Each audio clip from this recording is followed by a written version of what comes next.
صدق الله مولانا العظيم. وعن عبادة بن الصامت رضي الله تعالى عنه قال: بايعنا رسول الله صلى الله عليه وسلم في العسر واليسر، في المنشأ والمكره، وعلى أسرة علينا، أو كما قال رضي الله تعالى عنه. يا رب صل وسلم دائما أبدا على حبيبك خير الخلق كلهم. محترم بزرگوں، اللہ کی ذات بہت بڑی ہے.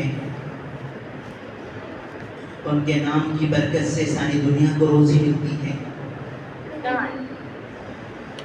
تحقیق سے معلوم ہوا ہے کہ اس وقت پوری دنیا میں ایک سیکنڈ بھی اللہ کے نام کے بغیر نہیں ہے.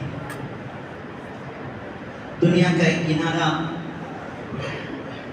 اس ملک کو غالباً پیچی کہتے ہیں، وہاں سے شروع ہو کر ہمارے پڑوس ملک کے قریب تک 24 گھنٹے 1 منٹ کے بغیر تاخیر اور سوچے کہ ہر جگہ اذان ہو رہی. اوقات کے فرق کے ساتھ 24 گھنٹے پوری دنیا میں اللہ اکبر کی آواز آ رہی. اور ہمارے بزرگوں کا کہنا ہے کہ اذان ایک بہت بڑی دعوت ہے. جس بستی میں اذان ہو، اللہ ان کے نسلوں کی ایمان کی حفاظت کریں گے. ایک بڑے بزرگ فرمائے کہ ہم نے دنیا کے ملکوں کا سیر کیا، باہر ممالک میں بچہ بگڑا، ہماری اولاد ہمارے ہاتھوں سے نکل گئی کا مطلب سیدھے ایمان چھوڑ کے مرتد ہو گئی. اور ہمارے ان ملکوں میں اگر بچہ بگڑتا ہے تو بے نمازی بنے اور کوئی اور نافرمان بنے، لیکن 90% ایمان نہیں چھوڑتا.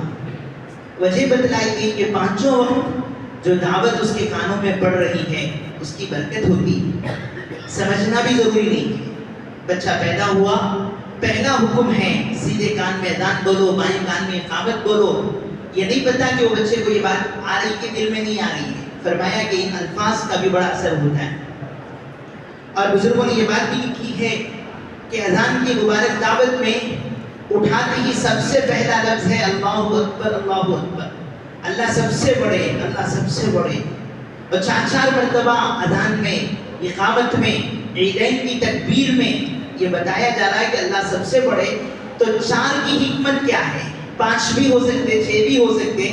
یہ اللہ اکبر، اللہ اکبر، اللہ اکبر، اللہ اکبر 4 مرتبہ کیوں سنایا جا رہا ہے؟ کہا کہ اللہ جانے اس کی کیا حکمتیں ہیں. جو بات عقل میں آتی ہے وہ یہ ہے کہ انسان اپنے آنکھوں سے دیکھ رہا ہے کہ کائنات کا یہ نظام 4 چیزوں سے بنا ہے: آگ، پانی، مٹی، ہوا. اور آپ نے بارہا سنا کہ ہر چیز اپنی جگہ بڑی طاقت رکھتی ہے. آگ کے شعلے جب بھڑکتے ہیں تو انسان بے بس ہو جاتا ہے.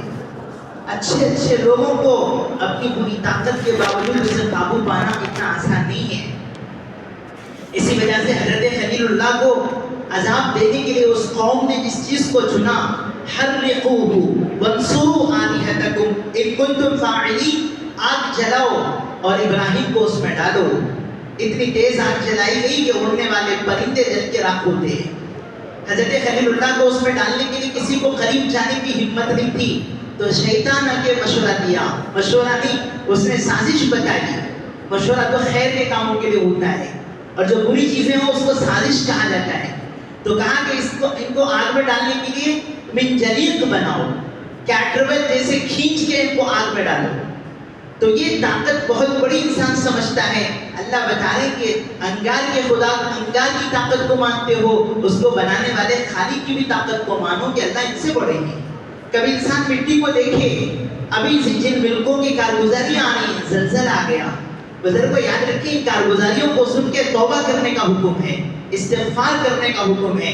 ہمارے آقا صحابہ کے ساتھ گزرے عاد و سمود کے علاقوں سے، تو آپ نے کہا سر جھکاؤ، تیزی سے چلو، یہ جگہ اللہ کے غضب کی اتری ہوئی جگہ ہے. ڈرتے تھے ہمارے نبی. آج لوگ اس کو ٹورزم بناتے ہیں، دیکھ کے آئیں گے وہاں کیسا رہے گا، اور ان چیزوں کے ویڈیوز کو مزے سمجھ کے دیکھتے ہیں. فرمایا کہ اللہ یہ تیرا عذاب ہے، توبہ استغفار کرنے کا ہمیں حکم ہے.